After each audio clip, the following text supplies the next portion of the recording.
जय महाकाल। मार्च 2026 का पहला सप्ताह खगोलीय और धार्मिक नजरिए से बेहद ही खास रहेगा। एक और देश भर में होली का उत्साह मनाया जाएगा तो दूसरी ओर साल का पहला चंद्र ग्रहण भी इसी दौरान लगने जा रहा है।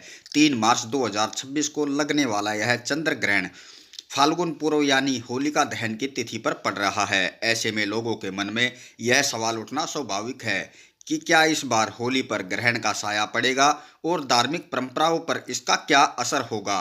ज्योतिष शास्त्र के अनुसार जब कोई ग्रहण पर्व या त्योहार आसपास पड़ते हैं तो इसका धार्मिक महत्व और प्रभाव दोनों बढ़ जाते हैं। इसी वजह से इस बार का चंद्र ग्रहण खास माना जा रहा है। ज्योतिष शास्त्र कहता है कि ग्रहण के दौरान मानसिक बेचैनी, निर्णयों में भ्रम और भावनात्मक उतार चढ़ाव देखने को प्राप्त होंगे। वहीं वैज्ञानिक दृष्टि से देखें तो चंद्र ग्रहण एक प्राकृतिक खगोलीय घटना है जो तब घटती है जब पृथ्वी, सूर्य और चंद्रमा एक सीधी लाइन में आते हैं और पृथ्वी की छाया चंद्रमा पर पड़ती है। चंद्र ग्रहण 2026 का समय और सूतक काल। खगोलीय गणनाओं के अनुसार 3 मार्च 2026 को लगने वाला यह चंद्र ग्रहण सिंह राशि में पूर्व फाल्गुनी नक्षत्र में होगा। भारत में यह ग्रहण सूर्यास्त के आसपास दिखाई देगा। ग्रहण प्रारंभ 3 मार्च 2026 दोपहर 3:20 से।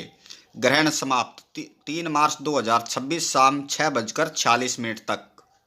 सूतक काल। शास्त्रों के अनुसार चंद्र ग्रहण का सूतक 9 घंटे पहले लग जाता है। इस आधार पर सूतक काल मार्च 3 की सुबह लगभग 6:20 से मान्य होगा। धार्मिक मान्यताओं के मुताबिक सूतक काल के दौरान मंदिरों के कपाट बंद रहते हैं और किसी भी तरह के शुभ कार्य जैसे पूजा पाठ, हवन, विवाह या नामकरण आदि वर्जित माने जाते हैं। हालांकि यह नियम उन स्थानों पर लागू होता है जहां चंद्र ग्रहण दिखाई देता है। क्या भारत में भी दिखाई देगा चंद्र ग्रहण? इस बार चंद्र ग्रहण भारत के अधिकांश हिस्से में दिखाई देगा। यही वजह है कि भारत में इसका सूतक काल भी मान्य रहेगा। खगोलीय विवादों के अनुसार यह ग्रहण एशिया, यूरोप, ऑस्ट्रेलिया, अफ्रीका और अमेरिका के कुछ हिस्सों में भी दिखाई देगा।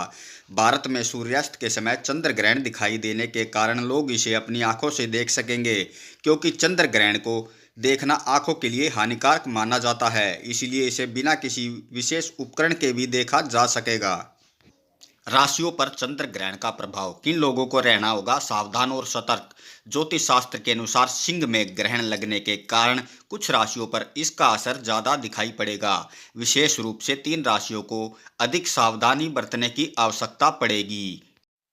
तो चलिए सज्जनों, लेते हैं कुंभ राशि। इनमें एक राशि रहेगी कुंभ।